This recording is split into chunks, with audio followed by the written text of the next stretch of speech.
Compare பண்ணும்போது 2024 விட ஒரு 9% இன்க்ரீஸ் ஆயிருக்குன்னு நீங்க நேற்று கொடுத்துருந்தீங்க.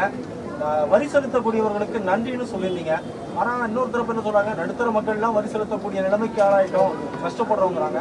அதுக்கு என்ன? இது நான் உண்மையை சொன்னா நீங்க கொஞ்சம் மீடியான்றதுனால உங்களுக்கு சொல்றேன். தயவு பண்ணி நான் சொல்றத நிஜமா நீங்க உங்க ஆபீஸ்ல போய் ஆராய்ஞ்சு பாருங்க. நான் ஜிஎஸ்டி பத்தி பேசும்போது நான் தனிநபரா பேசல. அங்க இருக்கக்கூடிய ஒவ்வொரு மாநிலத்திலிருந்து வரக்கூடிய அமைச்சர்கள், நிதி அமைச்சர்கள் எல்லாரோட உட்காந்து டிசிஷன் எடுக்கிறது தான் ஜிஎஸ்டி கவுன்சில். அதனால ஜிஎஸ்டினா ஐயோ மோடி போட்டுட்டார் வரின்னு அந்த லைன் இங்க எதுக்கோ வந்துட்டே இருக்கு. அது தப்பு. ஜிஎஸ்டி கவுன்சில்ல எல்லா மாநிலத்தோட ஃபைனான்ஸ் மினிஸ்டர்ஸும் இருக்காங்க. இது நம்ம முதல்ல புரிஞ்சுக்கணும். ரெண்டாவது, பாத்தீங்களா நீங்க கேட்குற மாதிரி மிடில் கிளாஸ் மேல கூட வரி போட்டாங்க இல்லைங்க.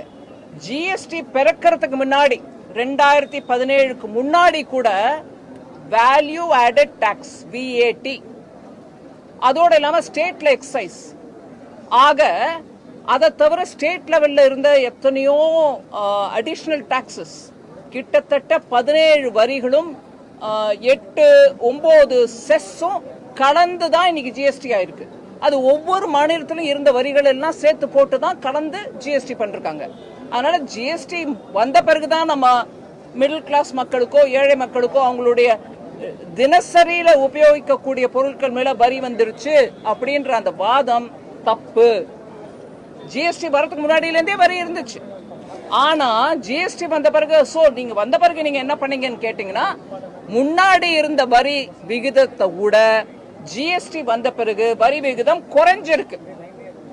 அண்ட் இப்ப நடக்கிற முயற்சி, அதாவது குரூப் ஆஃப் மினிஸ்டர்ஸ் மூலமா நடந்துட்டு இருக்கிற முயற்சி இன்னும் அதை குறைக்கிறதுக்கு தான். அதனால ஜிஎஸ்டி வந்த பிறகுதான் நம்மளுக்கு வரி வந்துருச்சுன்றது தப்பான வாதம். ஏன், அதுக்கு முன்னாடியும் இருந்துச்சு. ஆனா கடைகள்ல பில்லு கொடுக்கும் போது அதை காட்டியிருக்க மாட்டாங்க.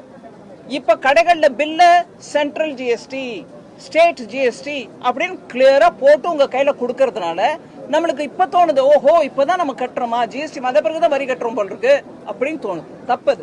முதலையும் இருந்துச்சு, இப்பவும் இருந்துச்சு.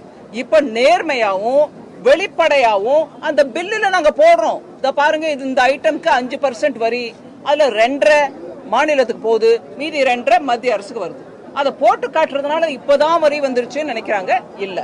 லாஸ்ட் பாயிண்ட், ஜிஎஸ்டியில் எடுக்கக்கூடிய ஒவ்வொரு தீர்மானமும் எல்லா மாநில அமைச்சர்களுடைய ஒப்புதல் சேர்ந்துதான், அவங்களுடைய ஒப்புதலுடன் தான் டிசிஷன் நடக்குதே தவிர நான் ஒத்தி மாத்திரம் எனக்கு வேணும் இந்த வரி கொடுங்கன்னு கேட்க முடியாது. அதனால ஜிஎஸ்டியை பத்தி நான் மீடியாவை தயவு பண்ணி கேட்டுக்கிறேன், கொஞ்சம் மக்களிடையே இதை பத்தி உணர்வு, அதாவது இதை சரியான புரிதலை ஏற்படுத்த முயற்சி பண்ண.